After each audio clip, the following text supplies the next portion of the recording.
Hey guys, Akil here. Welcome back to another episode of the Trading Coach Podcast. Today, we're going to talk a little bit about the difference between wants versus needs. So, taking a step back from our normal trading specific talk, I'm going to focus a little bit on financial education and personal finance today. But before we get started with the show, do me one big favor if you haven't done so already. Leave me a rating and or a review over on iTunes. It is the best way that you can support the show. We are consistently ranked in the uppermost podcasts when it comes to Forex and when it comes to trading, and I'd like to stay there. So show your love, support me over there. Of course, if you're listening on YouTube, hit that like button, leave me a comment, and share it on social media as well. That way we can spread the word and impact as many people as possible. Now, it's been a great weekend for me. I got to spend some time with my father, right? For you guys that are, I guess you don't really know much about my personal life, but me and my father share a birthday weekend. You know, he was born October 11th. I am born October 12th. So we kind of share a birthday. And this particular year, it was a little bit different, right? It was a bigger birthday than usual. Now, I don't really care about birthdays. That's why this podcast is purposely coming out after my birthday, so I don't get flooded with happy birthday messages and all that stuff. I don't think that I have it on any of my social media stuff aside from Twitter, because I have to have it on there so people don't think I'm a spammer. But I'm just a low-key person. I don't really like the attention, if you guys haven't kind of caught that drift already. But this birthday was particularly important because my dad has hit the retirement age. Meaning this is going to be his last year working, and he'll be retired and have the freedom to do whatever he wants whenever he wants. And hopefully for me, that means spend some time with my kids so I can spend more time away from my kids. I love my kids, but they drain the energy. But I was talking to my dad this weekend and just about gifts and stuff. And he's an Apple guy. He knows how to use a cell phone, but he doesn't really need all the bells and whistles. And he was asking about the new iPhone that came out. I believe it was the iPhone 11 that came out. And he was asking if I knew anything about it. And he was talking about how expensive it has gotten. And the new iPhone, I guess depending on what type you get, is anywhere between $800 or $1,000 and $1,500, which, gosh, for a phone, it seems quite expensive, right? Especially for you guys that kind of were there when cell phones first started coming out, and you can get phones for like $30 or something like that. And he was just astonished with the price, and he was asking a little bit of the details about it and what does it do to kind of deserve that price tag. And it made me think about an interesting concept, because I told him that I don't really think it's overpriced, and we'll get into that a little bit later. But this topic can go off on many different ways. I'm going to try and stay as focused as I can. You guys know me, shiny thing syndrome. But later after this conversation, I started thinking about it and just how we weigh price. Because there's honestly, there's no such thing as expensive. Right? I hope you guys understand that, right? There's no such thing as expensive. Expensive is really in the eye of the beholder. Expensive has to do with your values, right? If you think about your maybe a diagram and your core values, or how much you value something being in the middle, right? Expensive is going to be when whatever you're looking at, the price doesn't meet the value, it exceeds the value. And discount or cheap or a bargain will be when something is underneath that value, right? Same thing, and now we're going back into stock talk, right? I told you guys, all over the place. But same thing with investments. We've been talking a lot about a financial crash, which is going to it's going to occur at some point, and how to prepare yourself for when that financial crash comes. What happens when the markets crash is, stocks drop, they plummet, and when people begin to panic and they begin to sell because they're scared and fear, right? The plummet just increases, it picks up speed. Think about it like a snowball rolling downhill, right? It starts really, really small, right? There's a little bit of panic, it's declining, but it typically doesn't, make that much big of a deal. But then when people kind of hop on the bandwagon, everyone sells, everyone gets scared, it just loads up momentum and it gets bigger and bigger and bigger. That's what typically happens when financial markets crash. And there's two ways to really think about it, right? One, you can fall into what the general public is doing. Word of advice, the general public is always wrong. You can fall into what the general public is already doing, which is fear and panicking and selling off. or you can look for opportunities, and you can look for opportunities at a very cheap rate, right? A bargain rate. But what you consider to be a bargain is all going to depend on your values, right? How much do you value said company? And do you value it more than what the price current is, or do you value it less than what the price currently is? And that's investing 101, basically. When something is priced less than how you value it, you buy it, right? And you keep buying it consistently over time until it meets the price where it's no longer valued and whatnot. If something is overvalued, you don't buy it, right? No matter if you love it to death, you don't buy it if it's overvalued. You wait until it comes into that zone. And making normal purchases is the same way, right? Everyday purchases. One of my favorite things to do, you're gonna laugh at me, right? I love grocery shopping, right? I love grocery shopping. I did study a little bit about supermarket psychology and marketing and whatnot in college. But I love grocery shopping because I think it's a great mental exercise, right? I think it's a great mental exercise, not only just looking at supply and demand in a real life example instead of just looking at candlesticks going up and down, but it's a want versus need, right?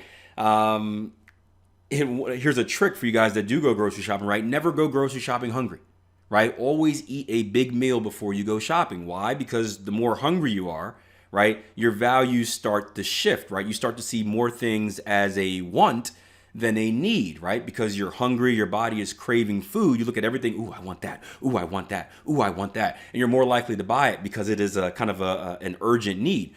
When you're full and you're not necessarily thinking about food, you're kind of like, do I really need that? Do I really need that? I want that. Do I really need that? And it's a very interesting exercise. And this is coming from a perspective of someone that has been on both sides of the table. If you guys don't know my background, right, I don't have a wealthy upbringing. I came from an urban environment. I wasn't dirt poor by any means. My parents did a good job of providing food. But it was one of those situations where you don't get everything you want and you have to find that balance. And as I went on to graduate and go to college and graduate from college and really start off my businesses, I went through that period where I was eating basically ramen noodles and peanut butter sandwiches for about a year. And for you guys that aren't familiar, basically it's just the cheapest things in the world, right? We used to call it wish sandwiches, right? You get 2 pieces of bread and then you wish something was in between. That's what we ate for a year because, tightening the budget to deal with the first 2 years of a startup is very difficult. And I say that because, I've been through it, and to now I go through periods where I am financially independent. I am financially fine. I don't like saying fine because, you can always go backwards, right? And I believe in always going forward. I just don't like accepting that mindset. But I can go to the supermarket and buy whatever I want right now because it's not that much of an issue. But with that being said, you still want to keep that mindset of not just wasting money because that's how you go from being wealthy backwards and blowing your wealth. So going to the supermarket is a good exercise because there are things that you want, right? You see this and that, and ooh, that looks good. Ooh, I can do that. But do you need it? And then it all relies on your value. If you want something, but you don't want to pay that much for it, you don't really buy it. If you want something, but maybe it's on sale, right? Maybe you don't need it because it's on sale and because it's undervalued, maybe it's worth getting. It's just a very good exercise. So going back to the iPhone, I put up a poll on Instagram, right? Follow me on Instagram, by the way, @Akil Stokes RTM. I am a pretty clever follow. But I put a poll on Instagram saying, do you think the iPhone's overpriced or would you buy the iPhone, something like that? And 83%, probably more than that, I'm just trying to think about the number, 83% came back and say, no, I wouldn't pay that much for a phone. And I got a few messages that said, hey, Akil, probably about half of the 83% are BSing.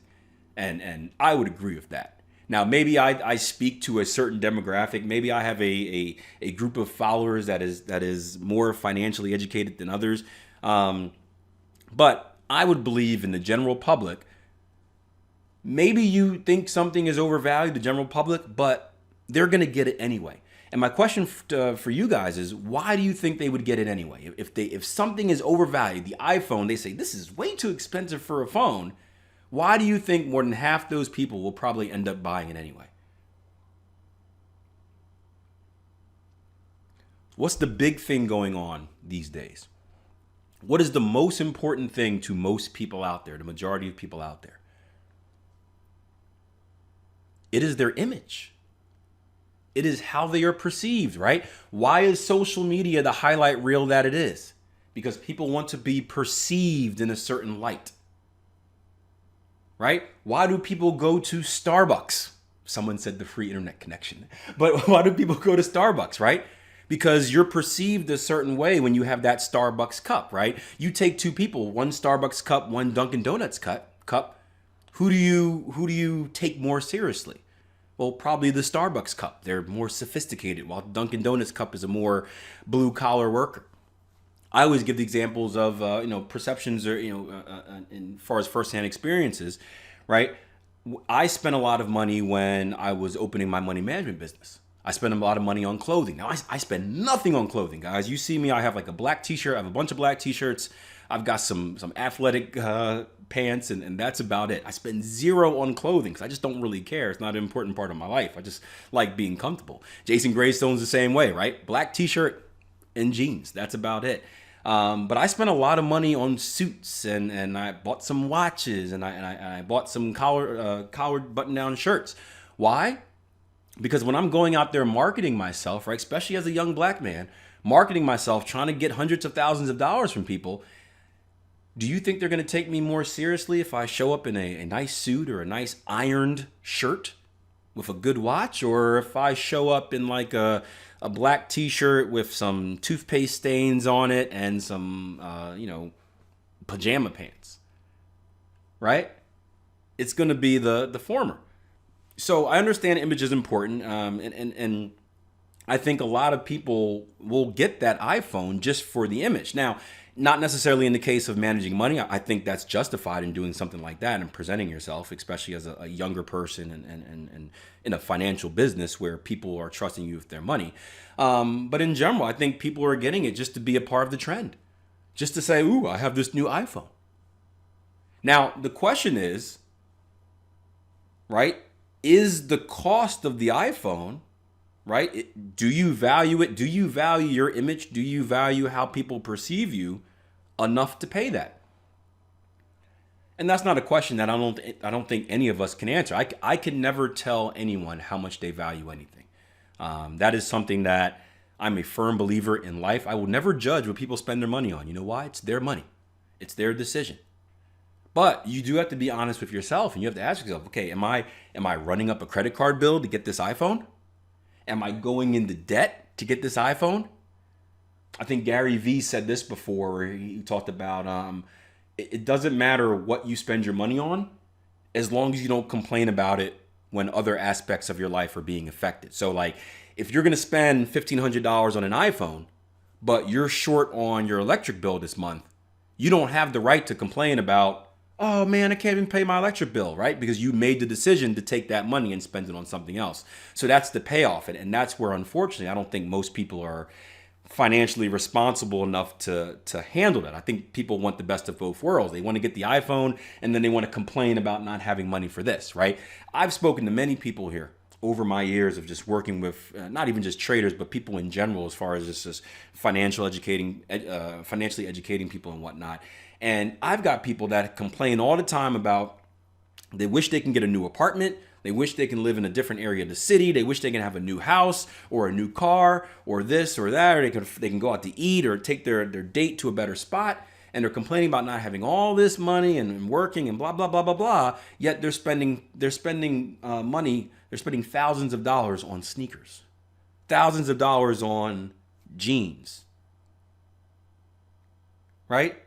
And again, I don't judge what you spend your money on. I do think there should be priorities, but priorities are up to you, the individual. But you can't complain.